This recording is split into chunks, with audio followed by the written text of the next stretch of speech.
She would no longer be queen and would only serve Equestria as the one who raised and lowered the sun and moon. She knew it would be better if she just released the royal sisters and resigned herself to their judgment. Equestria would be better off with the sisters back and her gone. For all she had done, Nightmare Moon knew what she deserved. She deserved to be sent to the moon, perhaps never to be free again. On more than one occasion she had begun to undo the spells that held Celestia and Luna captive. She had tried to free them. She had tried to find the courage to accept the consequences for what she had done. She had tried to fix her last remaining mistake. She couldn't do it. She had been trapped within the moon for 1,000 years, trapped in cold loneliness. When the sisters were freed, she would be banished to the moon once more, but this time it would be so much worse. She would not have her hatred to distract her, and the chill of solitude would sting far worse. Her happy memories, which carried with them warmth and laughter, would burn like salt in an open wound. They would taunt her with the life she had so foolishly thrown away.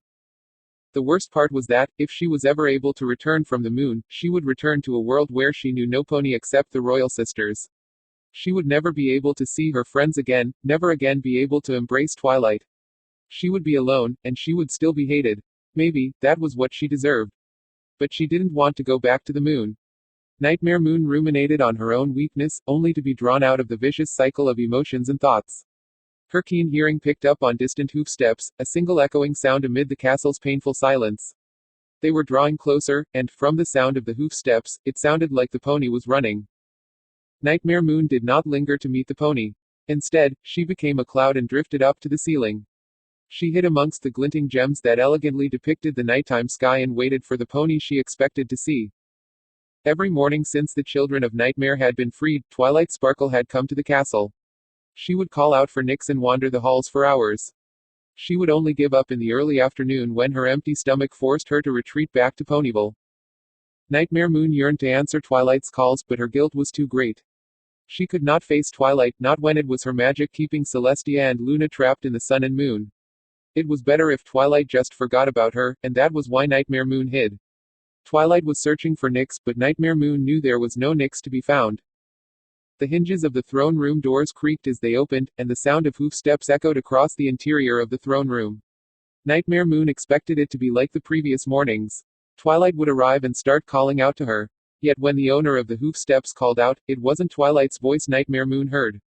It was far different, a smoother voice that spoke in rhyme. When Nightmare Moon dared to look, she saw it was no pony who had come looking for her, but instead a zebra.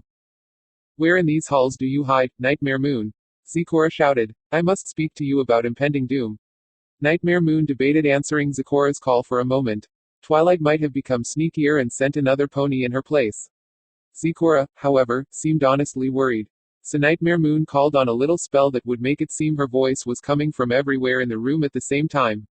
That way, Zecora wouldn't know where she was hiding. "What is it?" "Restlessness grows in the forest ever free, the monsters are moving amongst its trees.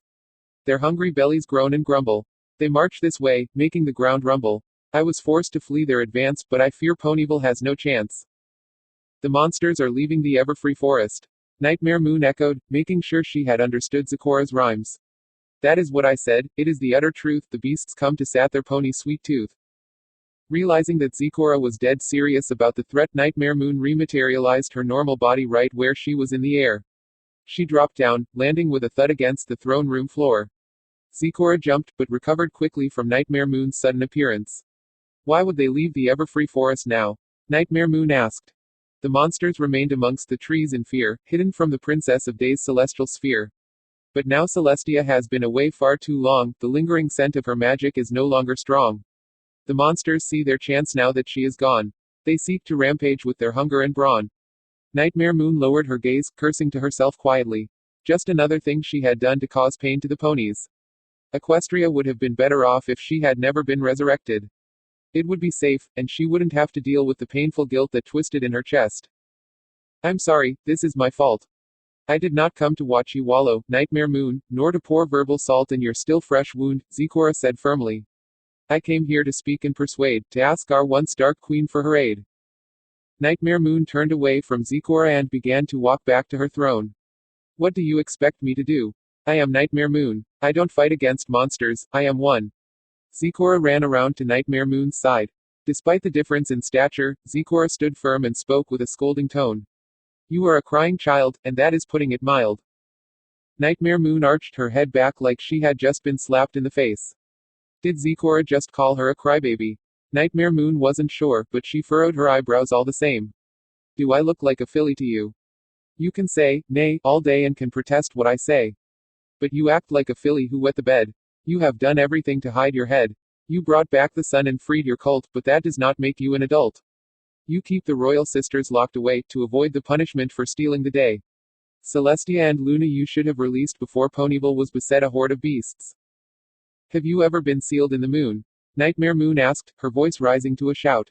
All you can do is watch the world spin in cold solitude. You are taunted by the glow of cities where ponies have light, warm beds, and the company of others. You are trapped, and, if you are ever to return, any ponies you cared about are dead and buried. I won't go back. If you will not be dissuaded from this, Zecora said, pointing a hoof at Nightmare Moon. Then you must save us from death's kiss. I can't. I'm just. You are not hurt, and you are not ill. You suffer from neither fever nor chill. You are an alicorn and have immortal power. In your presence it should be the beasts who flee and cower. You are the dreaded Nightmare Moon. With rage alone you beat back a monsoon. You usurped the throne for your own. Now you must defend your home. For if you don't, Ponyville will have a grim fate. Even Twilight will be food upon an earthen plate. The mention of Twilight being in danger lit a fire of rage in Nightmare Moon's chest. These monsters believed that, with Celestia gone, they could turn Equestria into a buffet. Was she not also some pony to be equally as feared, if not more so? Had she not been the one to defeat Celestia? And these monsters, they threatened the ponies she cared about. They threatened her friends. They threatened Twilight, and she wouldn't let anything, be it monster or pony, hurt those she cared about, not again. How close are they? Nightmare Moon asked. She strode towards the throne room door, forcing Zecora to gallop to keep up. Do not doubt that they draw near. We may already be too late, I fear. Tilde. GRRRAAAAAAAWWWRRRRRRR. GRRRRRAAAAAWWRRRR. GRAAAAAAAAWWWWRRRR. GGGRRRAAAAAWWWRRRRRR. It's a Hydra. Every pony run for your lives. My daughter. Where's my daughter? Hurry, hurry, don't let it catch you. TTTHHHOOOMMMCCCCRRACCCRRACCKKTTTRRRACCCK. Nightmare Moon took flight from the castle with Zecora holding tight to her back as she soared skywards. From the high vantage point, she was able to assess the situation. A Hydra had reached the edge of town and was starting to rampage. It snapped at the ponies who were currently panicking in the streets and crushed anything that stood in its path. No other beasts from Everfree had reached Ponyville yet, but Nightmare Moon could see at least 2 more Hydras moving through the trees towards the town.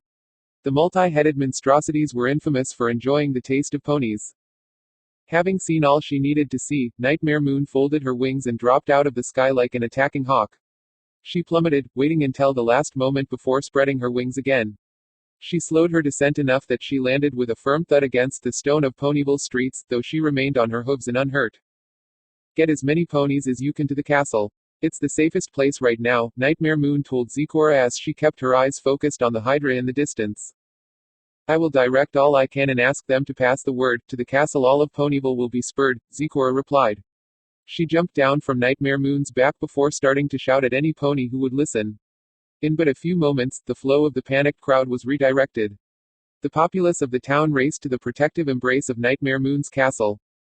As Zecora began the rough evacuation, Nightmare Moon took flight again. She surged towards the Hydra. 3 of the monstrosity's 4 heads were snapping at ponies running through the streets. One head, however, had some ponies cornered in an alleyway, a gray Pegasus and a purplish filly unicorn, both with straw blonde manes. Ditsy Doo was doing her best to shield her daughter, Dinky, from the huge Hydra head that was licking its lips mere feet in front of them.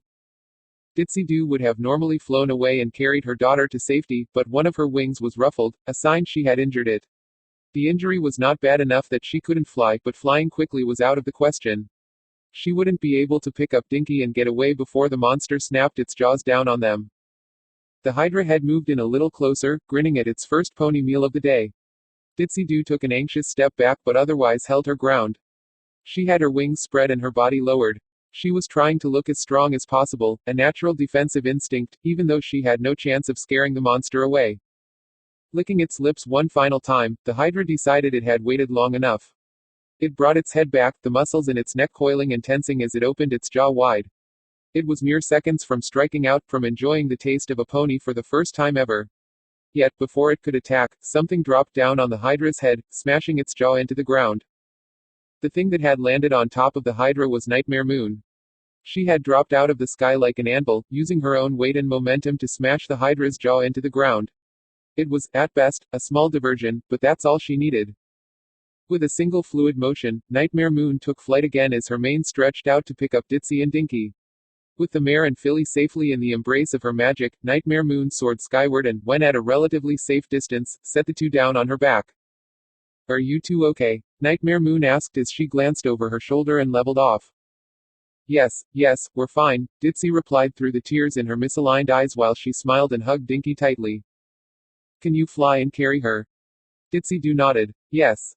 Then go with every pony else and fly to the castle. It's the safest place right now." After quickly picking Dinky Doo up in her legs, Ditsy took off from Nightmare Moon's back. The pair flew a bit before Ditsy turned to look back and offer a thank you to Nightmare Moon. She, however, looked back just in time to see the Hydra below stretching out one of its heads. In a single, swift motion, it snapped its jaw down around Nightmare Moon, swallowing her whole. Ditsy froze in midair, not wanting to believe what she had just seen. The Hydra head that had eaten Nightmare Moon was smiling stupidly, licking and smacking its lips as it enjoyed the lingering taste in its mouth. The other heads glared at the first with fiery jealousy, obviously wishing they had gotten to enjoy the rare delicacy. Yet, after a few moments, all four heads of the Hydra stood up straight. Nauseated expressions formed on their faces, and each head let out a short burp. With each belch, a cloud of indigo, star-speckled smoke appeared. The four clouds, once free of the Hydra's mouths, quickly flew away, swirled together, and rematerialized into Nightmare Moon. Nightmare Moon looked down at the Hydra with a cold, merciless glare, and her voice seethed with anger. "Did you just try to eat me?" Quote. The Hydra backed up nervously and whined, its four heads looking at one another, debating a hasty retreat. Nightmare Moon, however, didn't give it a chance to escape unscathed. Her eyes flashed to life, and, from her mane, small bolts of lightning surged out in rapid succession. They struck the ground around the Hydra's feet, and the monster quickly began to jump around, trying to keep its toes from being shocked. This lasted for a few seconds before the Hydra turned and fled in the direction of the Everfree forest. Still, Nightmare Moon was not satisfied until she sent one final bolt of lightning shooting through the air to strike the Hydra on the base of its tail, causing it to yelp. Ditsy Doo almost didn't dare to approach Nightmare Moon after that. The display of power made her want to just turn tail and flee with her daughter. Despite this, she dared to fly closer and ask, "Why, Your Highness?"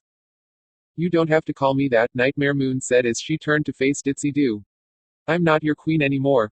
Now, are you okay?" "We're fine," Ditsy said, though she couldn't help but hold her daughter tighter. "What about you? That Hydra ate you like you were a bite-sized muffin." "I'm fine," Nightmare Moon assured her. "Now, you need to get to the castle. It's the only safe place right now." Not wanting to argue, Ditsy Doo bowed respectfully and turned to leave.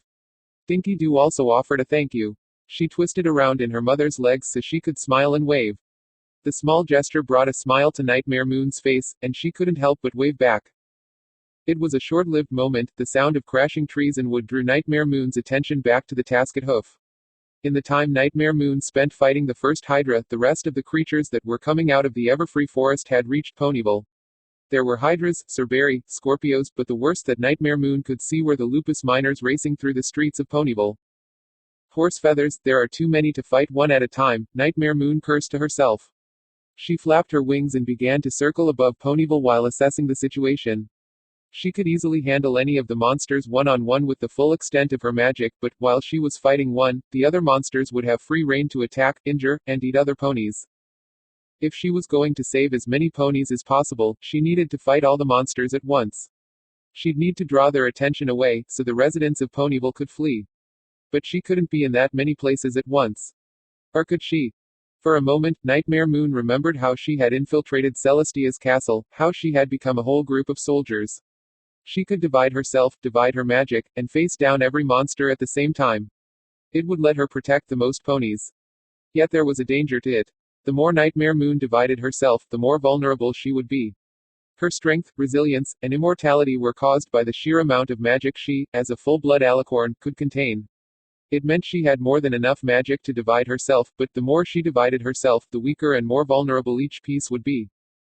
It would not only put her at a great disadvantage against the monsters, but, if her clones got too badly hurt, or if too many of them fell, she could easily get herself. For a moment, Nightmare Moon hesitated. She wondered if it was really smart to make herself that vulnerable. Her ears continued to pick up on the panicked screams and sounds of destruction. The ponies, they needed her help. She made up her mind. Shutting her eyes, Nightmare Moon called on her magic, drawing it to its peak. She then began the quick but delicate process of subdividing her magic, and thus, herself. Tilde tilde tilde. Come on, this way. Rainbow Dash called out. She waved a hoof as she led a group of panicked ponies through Ponyville. The group followed the directions to AT, rounding a corner and continuing their panicked gallop into the center of town. A few more directions from Rainbow Dash, and the group of ponies was running up the road to the castle. Dash watched the group for a few moments to make sure there weren't going to be any stragglers before she looped around and flew to the town hall. Soon after Zecora had been dropped off by Nightmare Moon, she had met up with Twilight, who immediately took it upon herself to organize the evacuation of Ponyville. Twilight called on her friends for help as she saw them. The 6 ponies and 1 zebra were now doing everything they could to ensure every pony got out safely. Rainbow Dash landed beside Twilight, who was currently looking over a table. On it was a map of Ponyville along with several lists. Twilight was holding one of the lists magically and using a pencil to check something off as Rainbow Dash said, "Okay, I found every pony on Horseshoe Street and got them out. What's next?" "I need a fresh scouting report," Twilight said without looking up from her work, much like a field general commanding her troops. "Fly up and see where all the monsters are, so we know what streets we need to clear next." Rainbow Dash snapped her hoof up into a momentary salute before zipping skywards. With her trademark speed, she was soon high above the town and looking across the panic-stricken Ponyville. She began taking quick mental notes of where the monsters were. It was a bad situation. The 2 hydras still hadn't gotten too deep into the town, but the other monsters were starting to spread into areas that hadn't been evacuated. Rainbow Dash saw one Cerberus getting close to the clinic where Applejack and Rarity were working to help evacuate the patients. The 3-headed, black-furred, red-eyed, size of an elephant dog lumbered through the streets, sniffing at the ground, following the thick scent of ponies. That Cerberus wasn't alone. There were other 3-headed dogs on the prowl around town, and they were spreading quickly. Not only that, there were Scorpios too. Like the Ursa Minor, the Scorpios were constellation beasts, magical in nature, and obscenely huge. The key difference was, while the Ursa Minor was bear-like, the Scorpios were like scorpions, and they had a preference for having ponies for breakfast. The Scorpios were crawling across the Ponyville buildings, using their claws and tails to try and strike at the ponies who still lingered in the streets while smashing anything in their way. However, the most frightening things attacking the town were the Lupus Minors, constellation wolves. They weren't big monsters. A Lupus Minor was about the size of an average pony.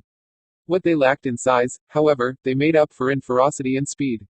While the average pony was able to outrun or outmaneuver the larger monsters, the Lupus Minors had the speed and skill to chase down their prey. That was what one Lupus Minor was about to do. Rainbow Dash saw 2 little fillies galloping as fast as their hooves could take them away from a pursuing Lupus Minor. The fillies had about a 2-block lead on it, but due to their small size and short legs, the constellation wolf was catching up quickly. Dash didn't hesitate for a moment. She flew down to intercept the monster. It was a deadly race, but one Dash was sure she would win. Just as the Lupus Minor managed to catch up with the fillies, she soared in, tackled the beast, and sent it bouncing down the street while she rolled once and jumped back on her hooves. She skidded to a stop, finishing off a move that would have made the Wonderbolts proud. As the wolf reeled from the sudden sky attack, Rainbow Dash chanced a glance over her shoulder, looking at the 2 fillies. It was a familiar pair, Diamond Tiara and Silver Spoon. "You 2 need to get out of here. Now," Dash snapped before turning her gaze forward again, so she could keep an eye on the Lupus Minor as it recovered. "Come on, Silver Spoon, we've got to go." Diamond Tiara stressed. She was trying to pull her friend off the ground. Silver Spoon, however, wouldn't budge. She was too scared. She had dropped down onto her stomach, covered her eyes with her hooves, and started to cry for her mother. "Seriously, you 2 have to go," Dash yelled, taking a few anxious steps back. The Lupus Minor was back on its paws and creeping slowly towards the 3 ponies. It licked its lips and kept its eyes focused on them. Dash lowered herself and spread her wings, meeting the beast's hungry stare while placing herself between it and the fillies. The beast growled as it prepared to pounce. Rainbow snorted and pawed at the ground defiantly, like a bull ready to charge. The pair glared each other down for a time, each waiting for the other to make a move before Rainbow Dash finally shouted, "Are you all bark and no bite or what?" The beast took Dash's taunt and pounced with claws and teeth bared. The constellation wolf, however, soon found itself the victim of another skybound attack. A figure plowed into the wolf's side, and both it and the wolf zipped across the street before crashing into a nearby market cart like a wrecking ball. Rainbow Dash, Silver Spoon, and Diamond Tiara watched anxiously to see what had just saved them, only for the wolf to climb out of the wreckage first. It shook itself, tossing off a few shreds of wood that lingered in its coat before turning its focus back on them. That proved to be a mistake. While the wolf's attention was on them, a smoky, star-sparkled mane reached out from the wrecked market cart and grabbed the lupus by the hind leg.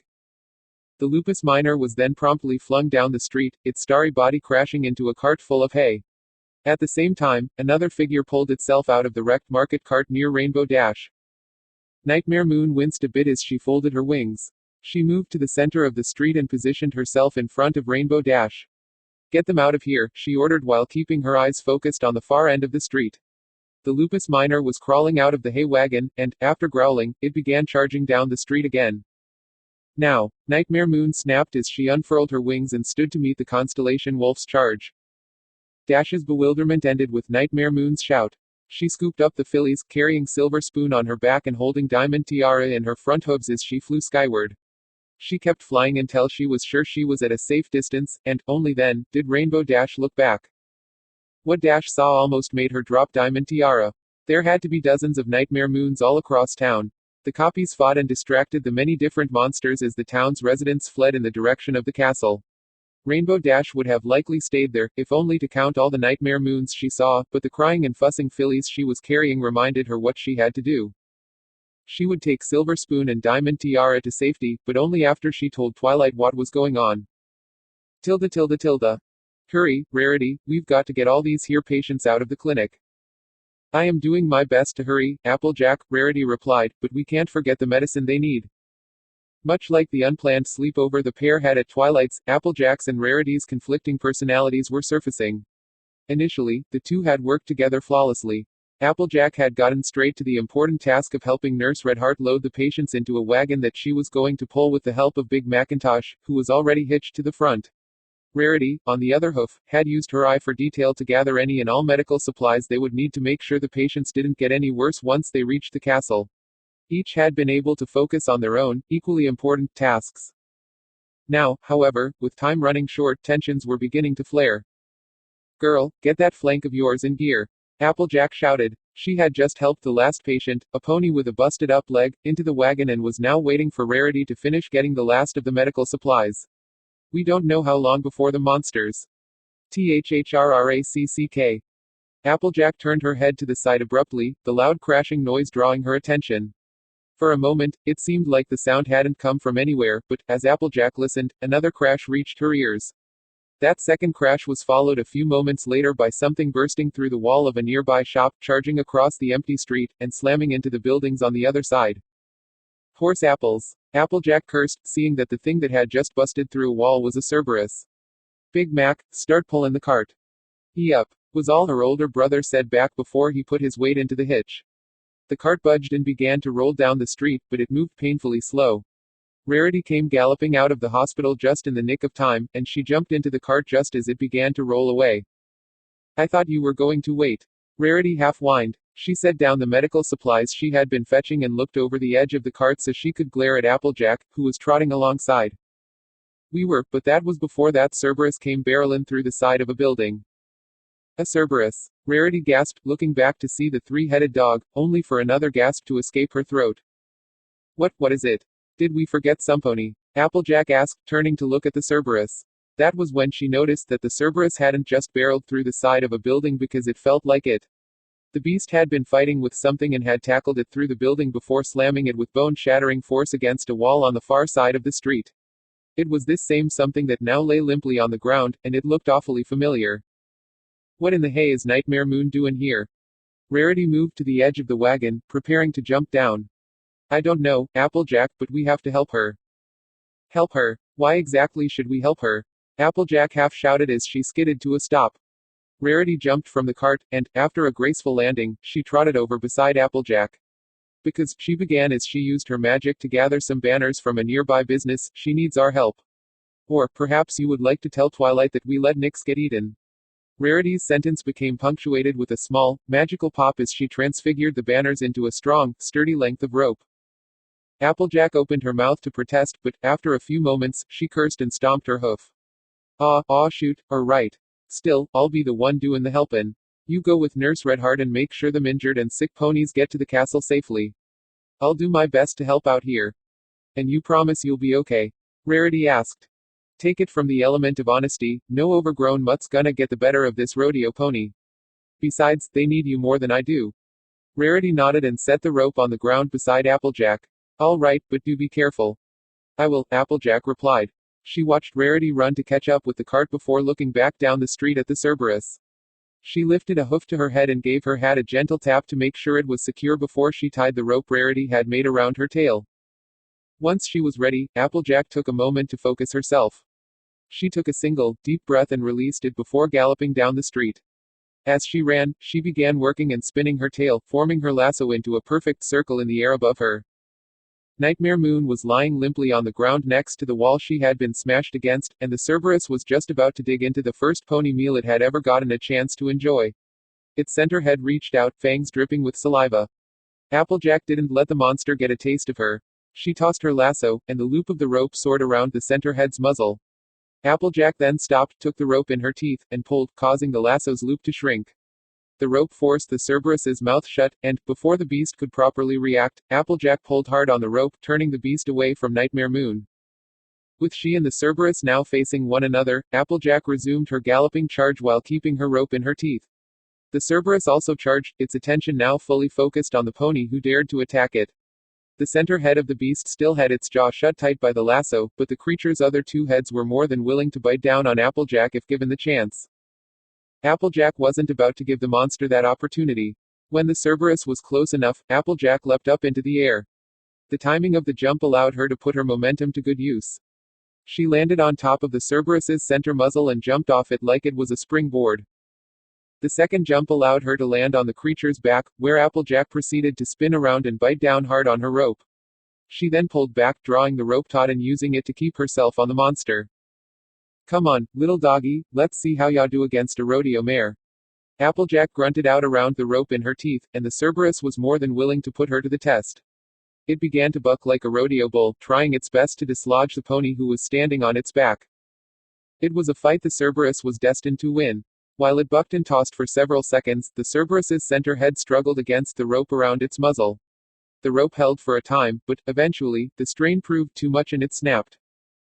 With the lasso broken, Applejack lost the one thing she had to keep herself anchored to the monster. The next time it bucked, she was thrown several feet upward. She tumbled head over hoof through the air like a rag doll, catching glimpses of the sky and the ground below. She flailed her legs, and, with enough effort, was able to right herself just as she began to fall back towards ground. She looked down to plan her landing, only for a fresh panic to rise in her chest. The Cerberus appeared to be smiling as it positioned itself beneath Applejack. It opened its jaws and began waiting patiently for the meal that was about to be dropped right onto its waiting tongue.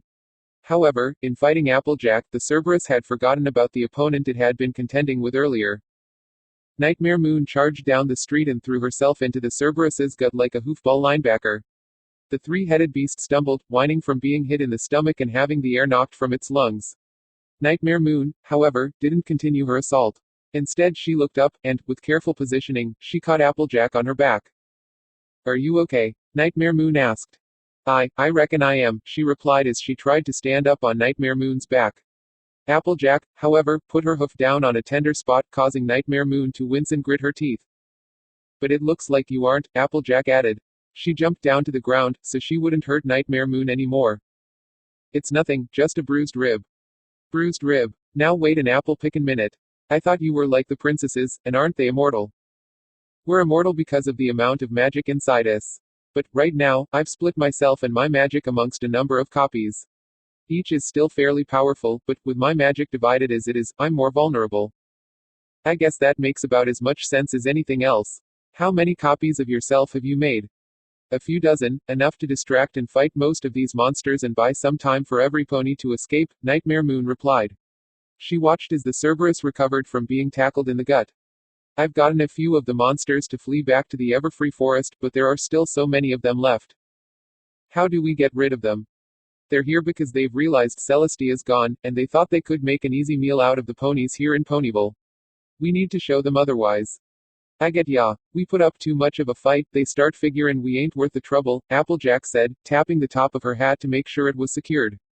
Well, how much more punishment do you think this here Cerberus can take before it turns tail? Not much, but this bruised rib is making it hard for me to breathe, Nightmare Moon admitted.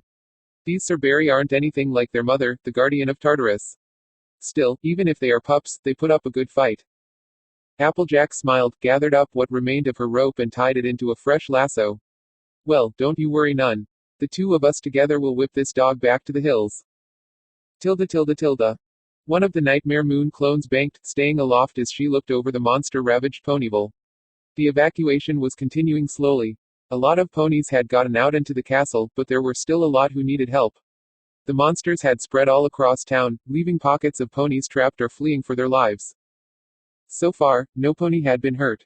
Twilight and her friends were managing to lead the pockets of ponies to safety, but only while the small army of Nightmare Moons kept fighting the monsters, sending them back to the Everfree Forest or distracting the beasts long enough for the ponies in danger to escape. The Nightmare Moon in the sky had taken up the duty of scouting, keeping a constant eye on what was happening. The clones didn't share a consistent mental link, but by using a bit of magic, the scout in the sky could shout messages to the Nightmare Moons on the ground, telling them of ponies in imminent danger. Banking again, Nightmare Moon searched the streets for any brightly colored spots. The natural coloring of ponies was very easy to spot against the simple streets of the town. One splotch of color drew her attention. It was bright pink and standing in the very center of an intersection with a lupus minor creeping up on it from behind. It was Pinkie Pie, and she hadn't noticed that she was about to be attacked.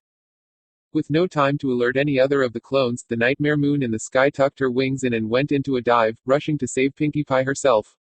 The constellation Wolf, however, was very close, and, even as Nightmare Moon dropped out of the sky like a stone, the wolf jumped, launching itself at Pinkie Pie. It bit down, and Nightmare Moon expected to hear Pinkie Pie's screams of pain.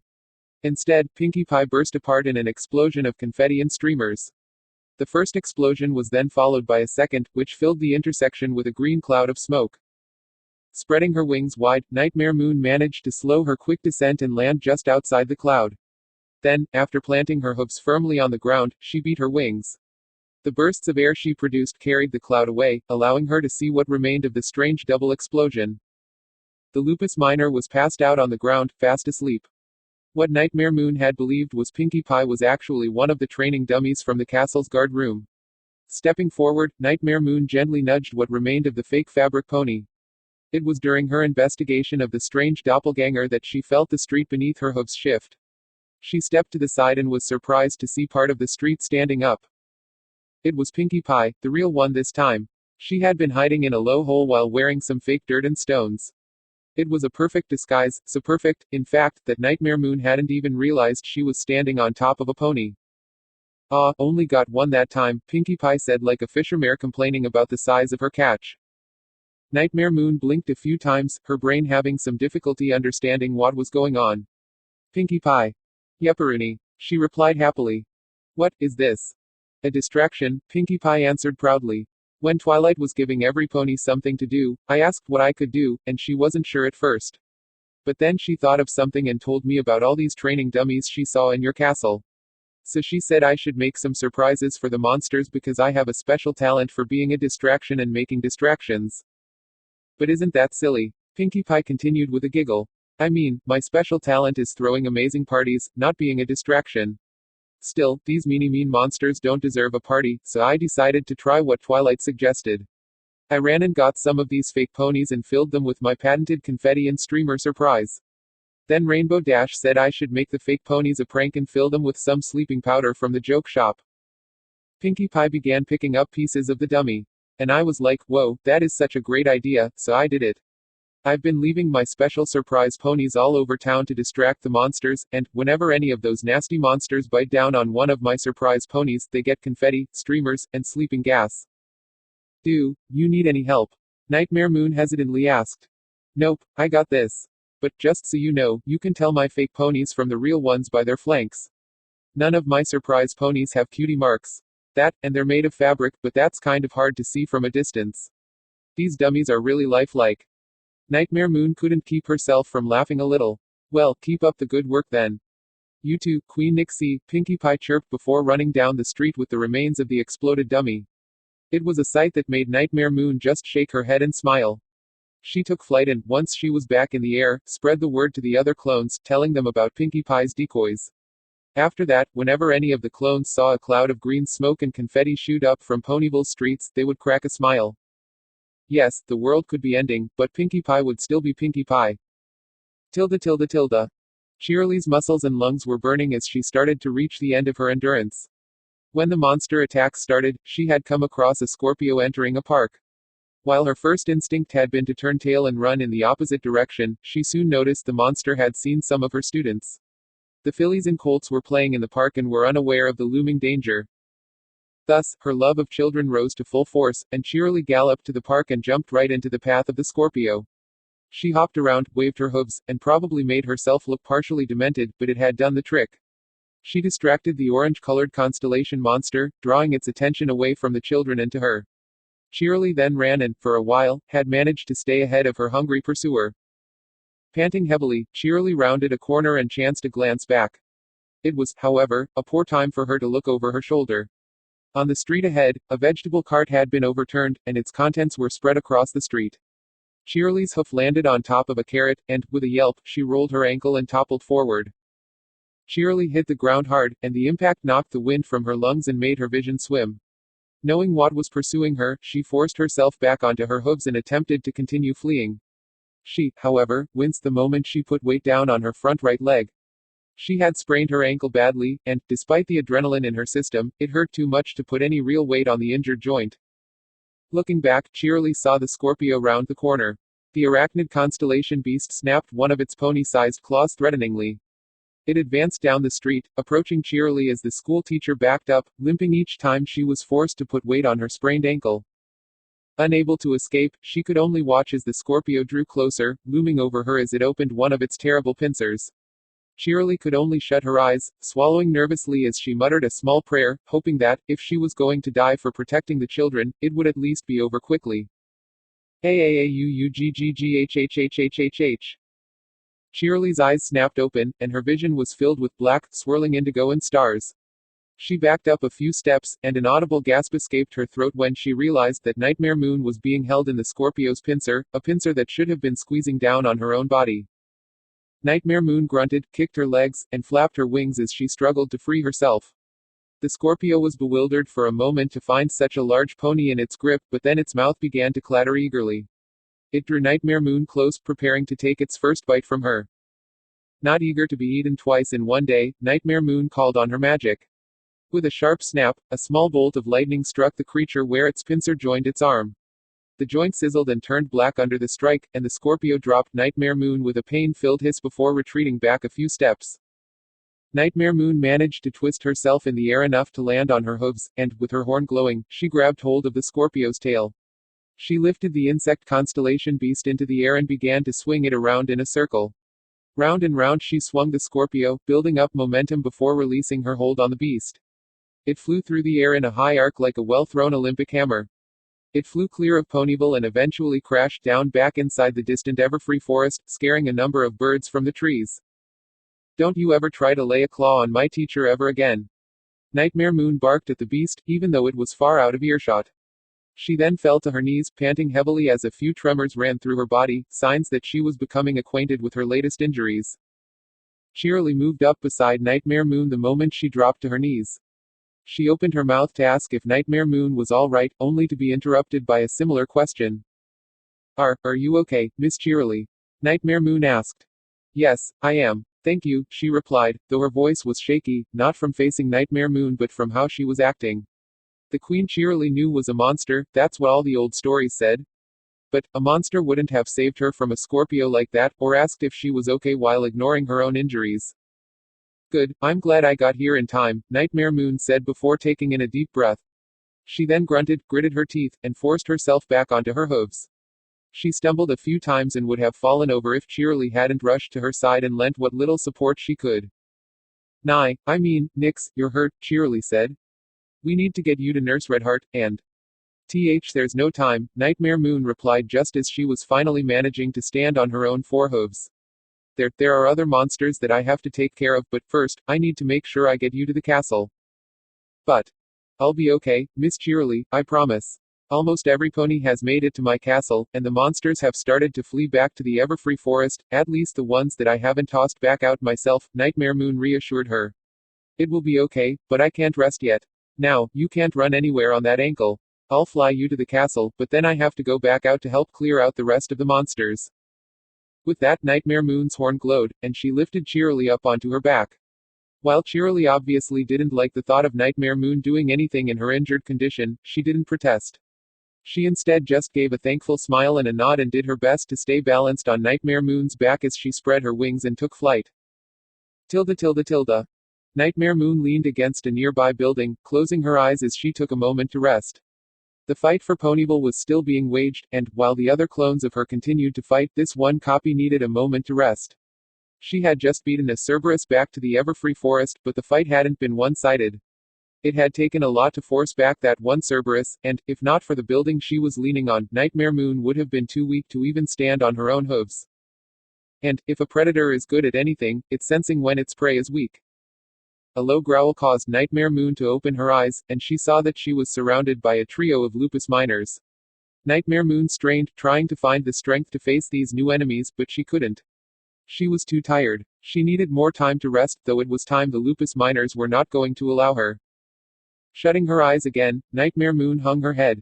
She had learned, during her time impersonating a troop of soldiers, that by cloning herself she made herself weaker, but she had also learned that injuries the clones received didn't just go away.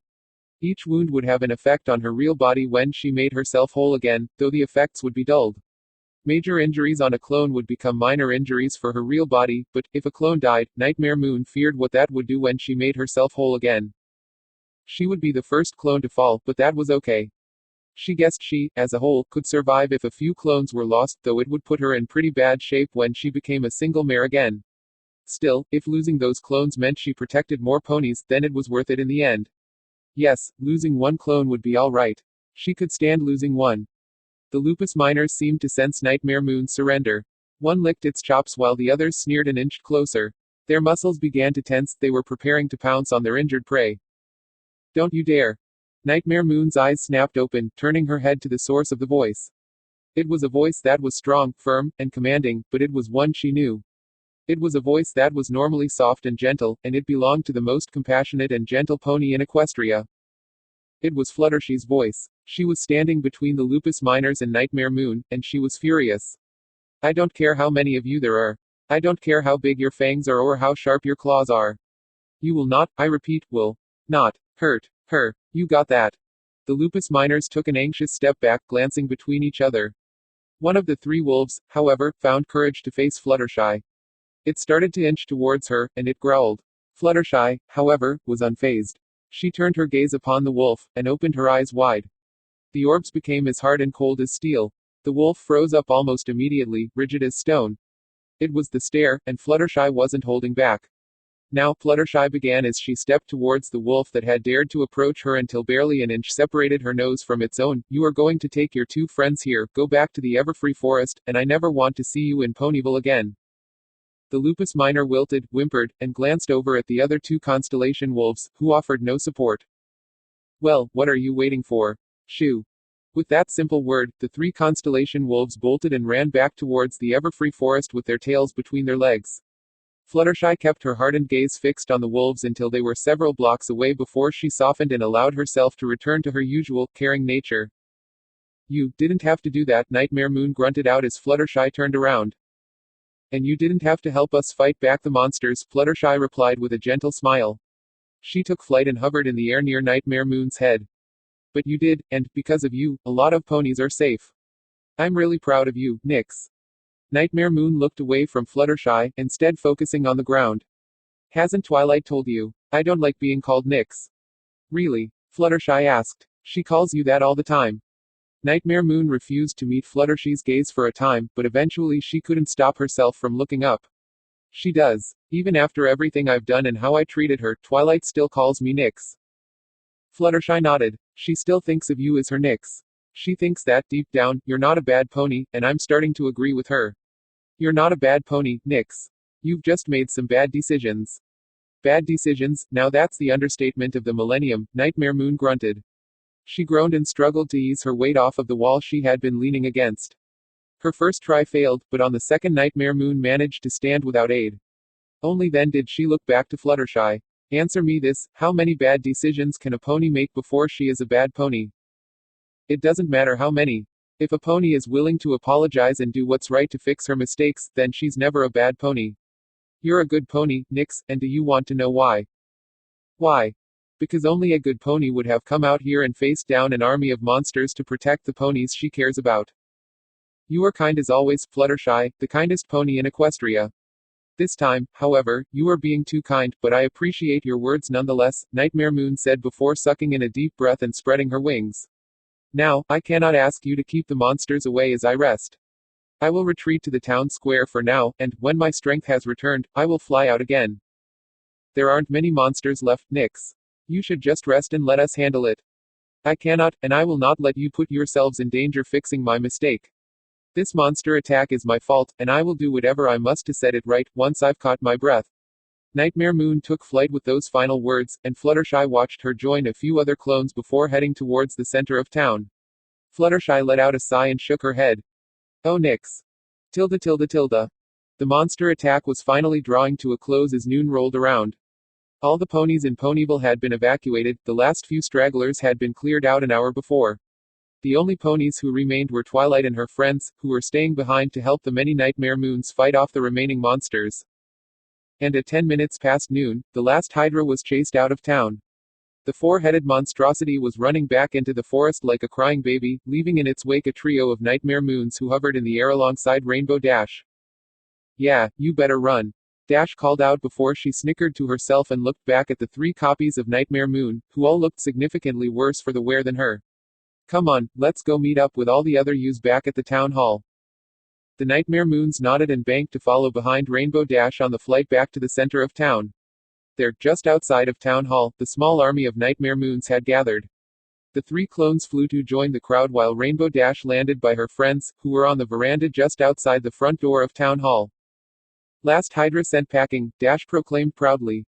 Good, Twilight stated with a nod before placing a check mark on a piece of paper. That should be all the monsters.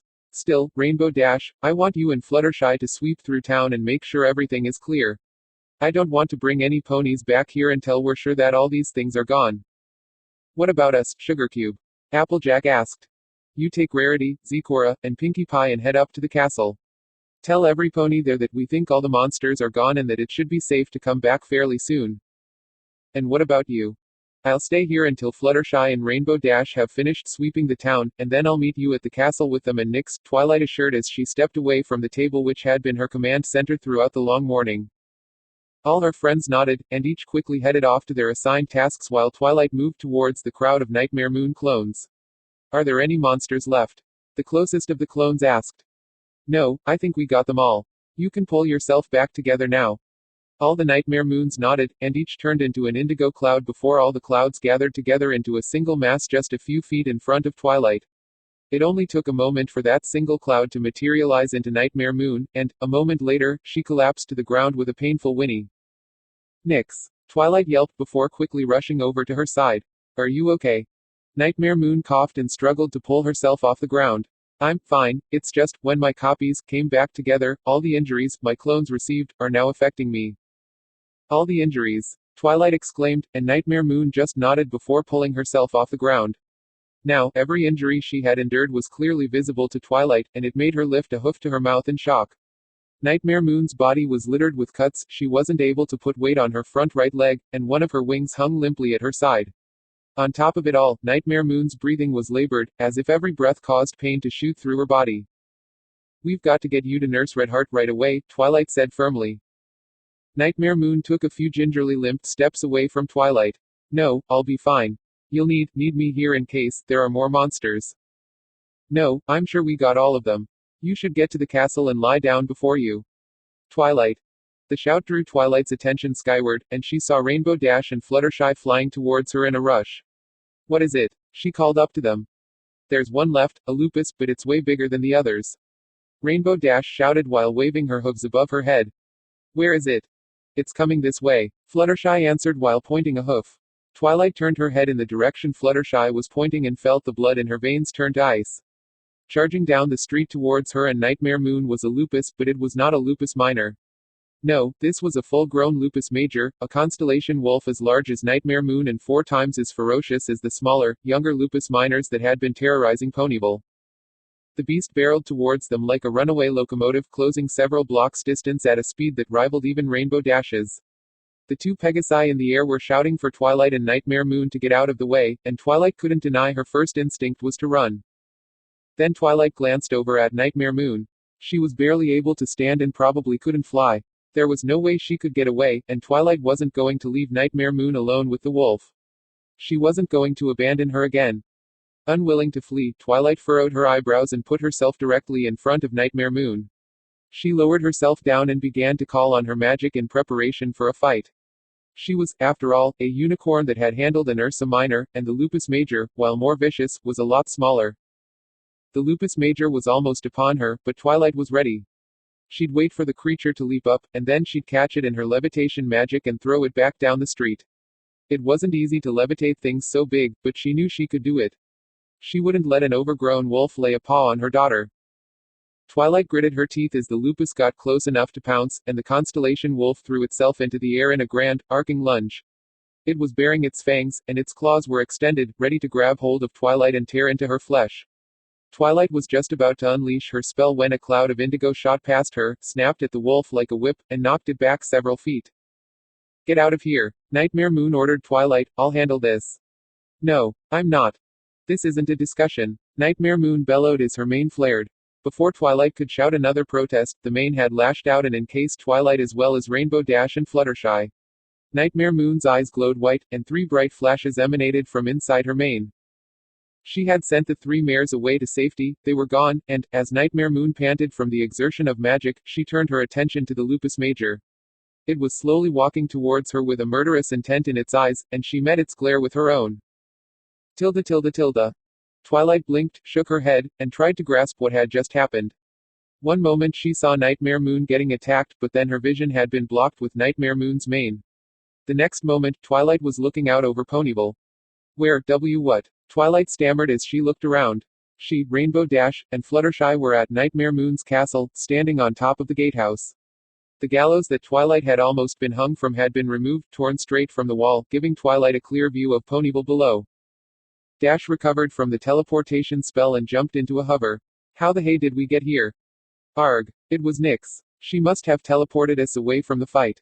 Twilight shouted. She lifted her 4 hooves and placed them on the gatehouse's battlements, so she could balance on her back legs and look into Ponyville. But, Twilight, does that mean she's still? Fluttershy's question was interrupted by a loud crash that drew the mare's attention and made them look in the direction of town. From their position on top of the gatehouse, they could see glimpses of Nightmare Moon as she fought with the Lupus Major in the center of Ponyville. She was standing away from the wolf and was on her hooves, but her movements made it apparent she was injured, tired, and at a major disadvantage. What is she thinking? She's going to get herself killed. Twilight shouted. We have to get down there and help her. Twilight, if you go down there, you'll just get yourself killed, Rainbow Dash told her. Nightmare Moon can handle it. She's hurt, Rainbow, badly. If we don't help, Twilight's protest was silenced as she felt a wave of magic wash over her. She looked to Ponyville and could not see Nightmare Moon or the Lupus Major anywhere. There was, however, something Twilight could see. From between a few buildings, Nightmare Moon's swirling mane began to rise up into the air above the town. It went several stories up before it formed into a threatening cloud, a cloud that soon began to crackle with energy. The energy and magic built up quickly, and then its power was unleashed. A single, thick burst of lightning arced down, cut through the air, and caused a thunderclap that could not only be heard, but also felt by all the ponies hiding in the castle. The lightning strike threw up a dark cloud of smoke where it struck, obscuring much of Ponyville. Twilight strained her eyes to see what was happening, but it was impossible. She wanted to race down there to make sure Nightmare Moon was all right, but fear had rooted her hooves in place. What if she was attacked by the lupus major? What if she found Nightmare Moon dead? For several minutes, Twilight could only watch Ponyville with Rainbow Dash and Fluttershy by her side. The dust that had been thrown up began to drift on the wind, and the dark cloud that was Nightmare Moon's mane fizzled and disappeared as well. The first sign of life came from the lupus major. Twilight only saw glimpses of it at first, but she was able to see that it was running away from Ponyville. It was also limping, but the beast still managed an impressive pace despite its injury. It raced all the way to the edge of the Everfree forest, and there it paused. It looked back at Ponyville and kicked some dirt in the town's direction before disappearing back into the forest. The next sign of life came a few minutes later, which felt like a tortuous amount of time for Twilight. It was Dash who saw it first, and she quickly called out and drew Twilight's attention to another part of town. There, a black figure had just rounded a corner and was now slowly limping up the road to the castle. She moved agonizingly slowly and looked to be in a lot of pain, but she was there. She was alive. Twilight didn't waste a single moment and broke into a gallop. She ran down the steps that connected the top of the gatehouse to the courtyard below, and she began pushing through the tightly packed crowd of ponies who had hidden in the castle's safe embrace during the attack. It took a few minutes for Twilight to push her way through, but, after passing through a few final groups, she was free of the crowd and running through the castle gates. However, just as she got outside, she slid to a stop as her eyes grew wide. Nightmare Moon was just a few yards away and was still continuing her slow limp towards the castle gates. To Twilight, it looked like Nightmare Moon was on the verge of collapse. She winced with each step, each breath was labored, and her injured wing dragged on the ground beside her. The lupus major had left her with several fresh wounds, though they were almost lost amongst her prior injuries. The armor Nightmare Moon wore was torn to shreds. There were deep claw marks in several places, including one across the eye of her helmet. Her makeup was also gone, sweated and rubbed off thanks to the strain of battle. Even Nightmare Moon's mane seemed injured. The usually full, flowing, star-speckled mass of indigo was pale, sickly, and came off of Nightmare Moon, not like a consistent cloud, but in thin trails and wisps. What did you do? For a moment, Nightmare Moon chose to ignore Twilight and just continued to limp towards the castle. It wasn't out of rudeness, but from the fact that she was finding it difficult to breathe. Once she had gotten a little closer, Nightmare Moon stopped, gasped a few times, and then was able to find her voice. I couldn't let you attack the lupus, it might have hurt you. I was fighting it, but it pinned me to the ground. I couldn't make the lupus let go. So, I shocked us both with a bolt of lightning. But why would you do that? Why did you teleport me away? I told you I could handle it. Because, I didn't want to see you, I didn't want to see any pony get hurt. I can bear the pain. It's better for me to be hurt, if it means I can protect the ponies I care about. Nightmare Moon grunted as she brought herself through the castle gates. She limped into the courtyard where the entire town populace was watching. The ponies made a wide path for her, much like they did when she had passed amongst them before. This time, only some stepped aside because of fear. The rest stepped back in respect. With her slow steps, Nightmare Moon finally reached the center of the castle's front courtyard. There, she stopped to rest and catch her breath. She wavered and tilted like she was about to fall, but then she took in a deep breath and looked across the surrounding sea of ponies. Every pony, they were all safe. She had managed to protect them, and she almost thought they were looking at her with concern, instead of fear and loathing, but then again, she was feeling rather lightheaded. Still, that didn't matter. She had done it, she had kept them safe. The creatures of the Everfree forest have been driven back.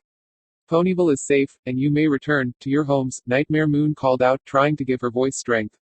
She then took another step with the intention of going back into the castle. She, however, did not make it 5 more feet before her hoof caught on an uneven stone. Nightmare Moon fell and hit the ground hard. Audible gasps cascaded across the courtyard at the sight of the once greatly feared alicorn falling over and lying motionlessly on the ground. Still, none of them moved to help her. All they could do was glance anxiously amongst each other, unsure whether to help or not. The only one that did not hold back was Twilight. She was at Nightmare Moon's side almost instantly, looking over her in a panic. Nix, Nix. Wake up! Twilight shouted. She put her head down beside Nightmare Moon's mouth. She was unconscious, and she was still breathing, but her breathing was weak. Twilight began to hyperventilate, nudging Nightmare Moon's head. Nightmare Moon, however, didn't rise, and her breathing was only growing weaker. Twilight stepped back quickly and began calling on her magic. Don't you worry, Nix. I'll get you inside and get you patched up. Yeah, I'll carry you inside and get you bandaged. It will be just like when I found you in the forest, and you'll be okay, just like you were then. Twilight found concentrating difficult.